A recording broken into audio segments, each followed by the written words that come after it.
जय तिरंगा मेरे प्यारे दोस्तों, जय भारतीय दोस्तों। आज मैं आप लोगों को भक्त कवि सूरदास जी की जीवनी बताने जा रहा हूँ।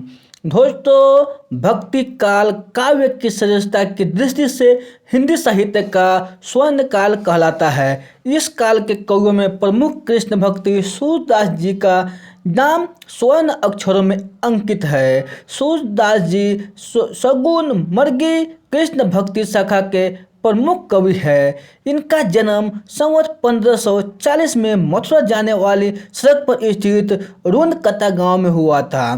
कुछ विद्वान सूरदास जी का जन्म दिल्ली के निकट से ही गांव में मानते हैं। दोस्तों, सूरदास जी बचपन से ही विरक्त हो गए थे और गांव घाट में रहकर विनय के पद गया करते थे। विलापाचार्य ने इनको कृष्ण की लीला का वर्णन करने का सुझाव दिया। दोस्तों, ये वल्लभाचार्य के शिष्य बन गए और कृष्ण की लीला का गान करते थे। वल्लभाचार्य ने इनको गोवर्धन पर बने नाथ जी के मंदिरों में कीर्तन करने के लिए नियुक्त किया। वल्लभाचार्य के पुत्र विठुल नाथ ने अष्टछाप के नाम से 8 कृष्ण के भक्त कवियों का संकलन किया। सूरदास अष्टछाप के सर्वश्रेष्ठ कवि है। इनकी मृत्यु परसोली गांव में संवत 1640 के लगभग हुई हती।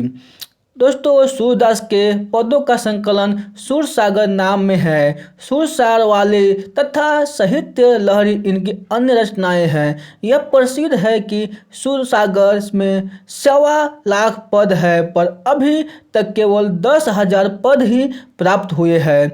सूरदास ने कृष्ण की बाल लीलाओं का बड़ा ही विशद तथा मनोरम वर्णन किया है। बाल जीवन का कोई पक्ष ऐसा नहीं जिस पर इस कवि की दृष्टि न पड़ी है, इसलिए इनका वात्सल्य वर्णन भी बहुत आकर्षक है। संयोग एवं वियोग दोनों का मर्मस्पर्शी चित्रण सूरदास जी ने किया है। सूरसागर का एक प्रसंग भ्रम और गीत कहलाता है। इस प्रसंग में गोपनीय के परमावेश में ज्ञानी उद्धव को भी प्रेमी एवं भक्त बना दिया है। सूर के काव्य की सबसे बड़ी विशेषता इनकी तन्मयता है।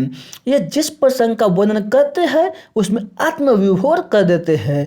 इनके विरह वर्णन में गोपिया के साथ ब्रज की प्रकृति भी विषाद मग्न दिखाई देती है। दोस्तों, सूर की भक्ति मुख्य रूप से सुख सखा भाव की है, परंतु उसमें विनय, दाम्पत्य और माधुर्य भाव का भी मिश्रण है। सूरदास ने ब्रज के लीला पुरुषोत्तम कृष्ण की लीलाओं का ही विशद वर्णन किया है।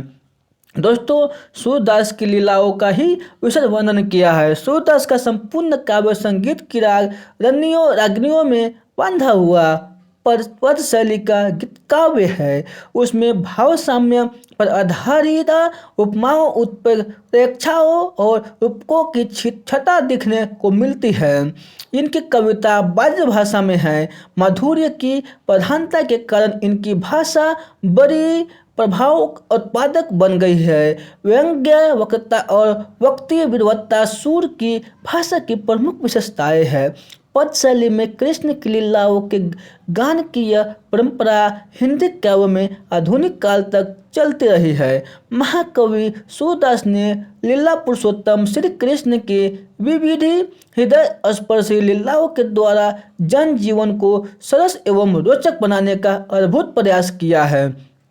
कविवर सूरदास की अनुपम विशेषताओं को लक्षित करने में किसी कवि को निम्न पंक्तियां बड़ी ही बेहतर लगती है। सुर सुर तुलसी शशि उर्गन केशव दास, अब के कवि खड़ोत सम जंग जह करत प्रकाश, तत्व तत्व सुरा कही तुलसी कही अनुति, बच्ची खुची कबीरा कही और कहीं सब झूठ थी।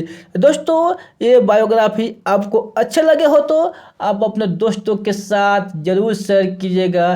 फिर मिलते हैं ऐसे ही बायोग्राफी में। तब तक के लिए आप खुश रहिए, सुरक्षित रहिए, अपने सेहत को अच्छी तरह से ध्यान रखिए, क्योंकि देश बदल गया है कोरोना के बाद। धन्यवाद।